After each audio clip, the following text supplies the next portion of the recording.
So you're going to be hearing a lot about this today. Breaking this hour on a potential sale of TikTok.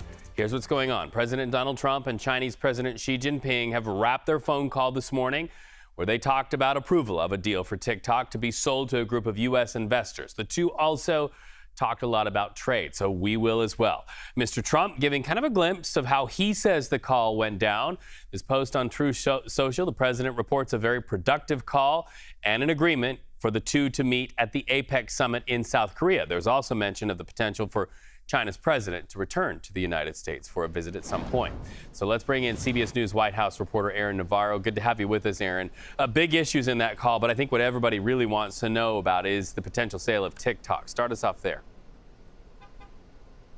Yeah, this is something that administration officials have been talking about since the beginning of this week, where they teased that this call on Friday between President Trump and Chinese President Xi Jinping would be more so a formality to finalize the deal. And that's in part why you saw on Tuesday the Trump administration make the official action to essentially delay the U.S. ban on TikTok until mid-December. President Trump, in his readout of that call with President Xi, said that there was approval of this TikTok deal, but did not share many other details. CBS News has learned from earlier in the week that Oracle and private equity firm Silver Lake are part of a consortium of businesses and firms that would buy TikTok and have U.S. ownership over it. However, the readout from the Chinese foreign minister does not really indicate outright that a deal was reached. It says that China, quote, respects the wishes of TikTok and would be happy to see productive commercial negotiations lead to a solution that complies with China's laws, signaling that there may still be a little bit more work here to do before that deal is 100% finalized. And that's in part potentially why you saw President Trump also say that he'll be talking to President Xi again in the near future.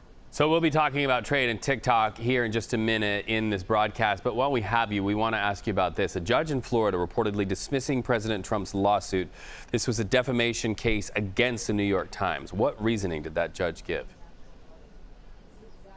Yeah, this was a lawsuit claiming that the New York Times favored Vice President Kamala Harris in that 2024 election over President Trump, specifically noting how the editorial board went on to endorse Harris over Trump. And the federal judge here in Florida essentially said that the lawsuit from Trump's lawyers was too long. He said that the lawsuit, quote, lacked any legitimate legal claims, and said that this lawsuit and any lawsuit in general is, quote, not a protected platform to rage against an adversary. He notes that it's an 85-page lawsuit that includes many New York Times stories about President Trump, about that 2024 election, but says that it should be amended and gives the Trump administration and lawyers 28 days to do so, and as long as they submit a lawsuit that does not exceed 40 pages.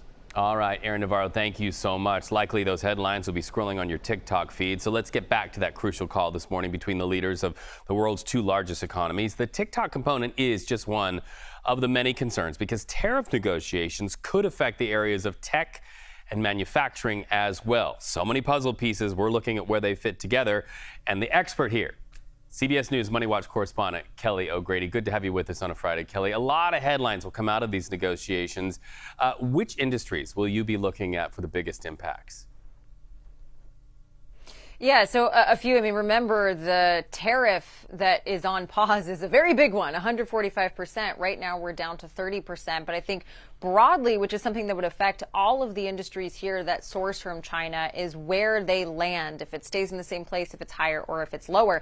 But specifically in terms of things that either side may be looking to give concessions on, one would be energy. Remember, China's a big buyer of Russian oil, and that's something that the White House has gone after India for. And so that might be an area where we have seen other countries in trade deals say, yes, we're going to buy more U.S. energy and oil. So that would be one area. Another area would be agriculture. Under the first Trump administration, there was a deal that was struck that China was going to increase its purchase of U.S. agricultural products, specifically soybeans. And that is something, again, I've actually done a lot of reporting out in Missouri, talking to a soybean farmer, and he is hoping for something like that to increase China's purchase of U.S. agricultural products. And then, of course, tech, right? That's a big one, whether you're talking about TikTok or chips or rare earth minerals being some of the resources that go into technology. There's a lot of things at stake in terms of what could be swaying these negotiations, but those are the specific industries I'm looking at, Reed. How do you think investors and other people in finance will react to what the president seemed to project, which was a potential meeting in South Korea at the APEC summit and then an invitation to come to the United States? Does that sort of lay the groundwork for a little bit more of a softer relationship between the two countries? I think investors are going to look very positively. I was actually just texting with one saying, hey, you know, what was your read? That Truth Social post was a little bit confusing.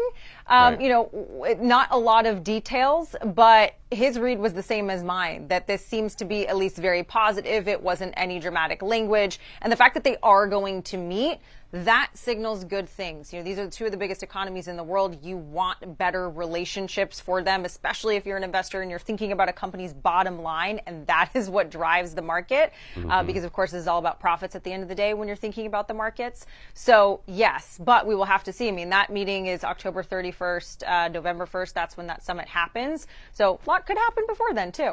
Keep them talking on TikTok, and I know a lot of people are having the conversation there. Kelly O'Grady, always great to talk to you. You have a great weekend, my friend.